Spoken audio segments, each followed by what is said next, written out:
Palihog lang. Hangyo lang ko sa inyo mga babae.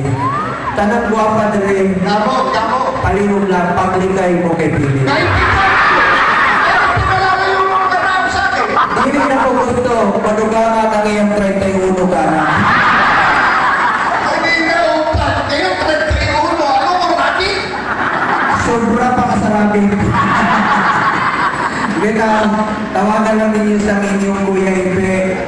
Tawagan ng Lolo Ipe. O, tawagan ninyo siya na Mr. Epektibo. Pilit sa doon. Papa ka na to. Pilit sa doon.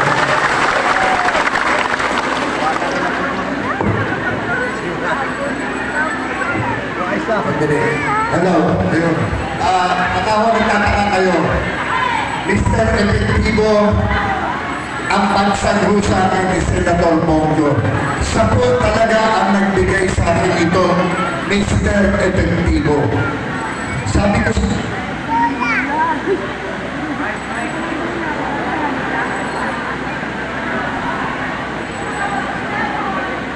hello.